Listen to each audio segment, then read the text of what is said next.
Guys, स्वागत है आपका अपने यूट्यूब चैनल स्टडी विद अमन कुल में।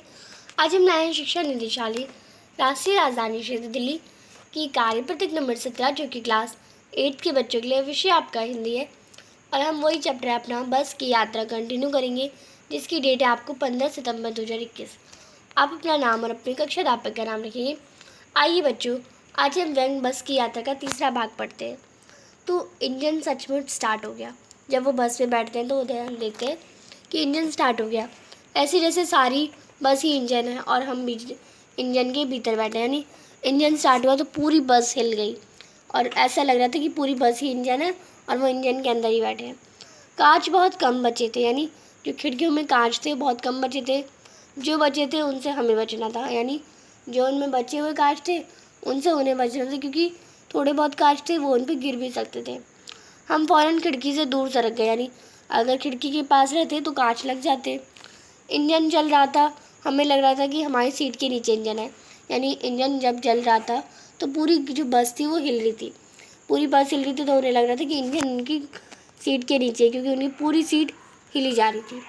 बस सचमुच चल पड़ी और हमें लगा कि गांधी जी के असहयोग और सविनय अवज्ञा आंदोलन के वक्त अवश्य जवान रही होगी। यानी जो गांधी जी ने सविनय अवज्ञा आंदोलन चलाया था, जो कि 1930 का एक आंदोलन था, उन्होंने चलाया था। तो उन्होंने सोचा कि तब तो ये बस बहुत जवान होगी। आज के टाइम पे वो इतनी उसकी बुरी हालत हो गई, इतनी बुरी बूढ़ी हो गई है कि वो अब चलने लायक नहीं है। उसे ट्रेनिंग मिल चुकी थी, हर हिस्सा दूसरे से असहयोग कर रहा था। पूरी बस सविनय अवज्ञा आंदोलन के दौर यानी उस ज़माने से गुजर रही थी। सीट का बॉडी से जो साथ ना देना था वो चल रहा था। कभी लगता था सीट बॉडी को छोड़कर आगे बढ़ रही है, यानी कभी लग रहा था बस को छोड़कर सीट बढ़ रही है, कभी लगता था सीट को छोड़कर बॉडी यानी बस आगे बढ़ रही है। 8-10 मील चलने पर सारे भेदभाव मिट गए, यानी जितने भी अंतर थे, जितने भी भेदभाव थे, सब मिट गए। ये समझ में नहीं आता था कि सीट पर हम बैठे हैं या सीट हम पर बैठी है, क्योंकि जो सीट थी वो बार बार लड़खड़ा रही थी। उन्हें नहीं पता चल रहा था।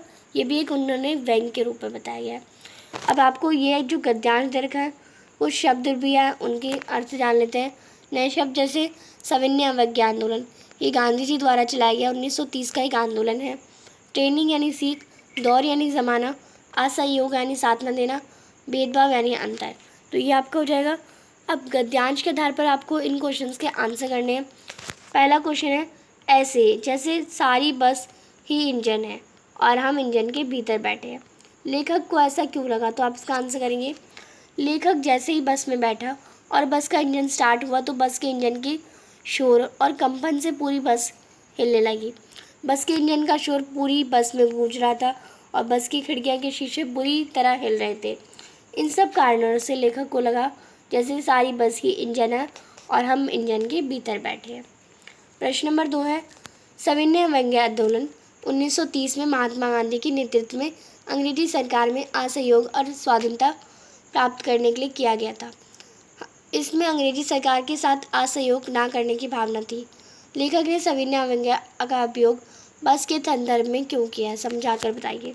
तो आप इसका आंसर करेंगे, लेखक बस पर व्यंग करते हुए कहते हैं कि हमें लगा ये बस गांधी जी के असहयोग आंदोलन और सविनय अवज्ञा आंदोलन के समय अवश्य जवान रही होगी, क्योंकि बस का हर एक हिस्सा एक दूसरे से असहयोग कर रहा था, तो वो इसलिए कहते हैं। प्रश्न नंबर 3 है, आपको जो गद्यांश दे रखा है उसमें बहुत से अंग्रेजी शब्द हैं, कोई 4 अंग्रेजी शब्द को ढूंढ कर लिखिए। तो आप इसका आंसर करेंगे, स्टार्ट, ट्रेनिंग, बॉडी, इंजन, ये आपके कुछ अंग्रेजी शब्द हो जाएंगे। प्रश्न नंबर 4 है, गतिविधि असहयोग आंदोलन व सविनय अवज्ञा आंदोलन के बारे में जानकारी एकत्रित करके लिखिए। इस गतिविधि में आपने इतिहास की पुस्तक व अपने बड़ों की सहायता हो सकते हैं या उससे ले सकते हैं। तो आप इसका आंसर करेंगे, सबसे पहले हम असहयोग आंदोलन के बारे में लिखेंगे।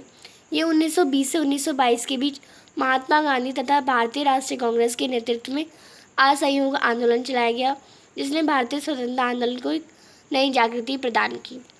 आगे सविनय अवज्ञा आंदोलन, जो कि 12 मार्च 1930 को गांधी जी ने दांडी की ओर कूच किया।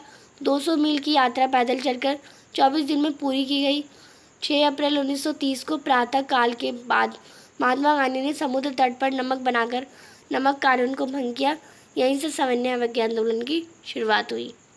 तो ये थी आपकी आज की वर्कशीट। आई होप आपको अच्छे से वर्कशीट समझ आ गई होगी। अभी तक आपने मेरे चैनल को सब्सक्राइब नहीं करा है तो प्लीज़ मेरे चैनल को सब्सक्राइब ज़रूर करें और उसके बाद आने वाले बेल आइकन को प्रेस करें, जिससे आपको हर वीडियोज़ की नोटिफिकेशन टाइम से मिलते रहे। हम आपके लिए इतनी मेहनत करते हैं तो आप एक सब्सक्राइब तो ज़रूर कर सकते हैं। आपके एक सब्सक्राइब से मुझे बहुत खुशी मिलती है। ये वीडियो अच्छी लगी तो इसे लाइक करिए, दोस्तों के साथ शेयर करिए और आपने अभी तक हमारा टेलीग्राम ग्रुप ज्वाइन नहीं किया तो आप उसे ज्वाइन कर सकते हैं। साथ ही आप हमें इंस्टाग्राम पर भी फॉलो कर सकते हैं। Thanks for watching, bye bye guys.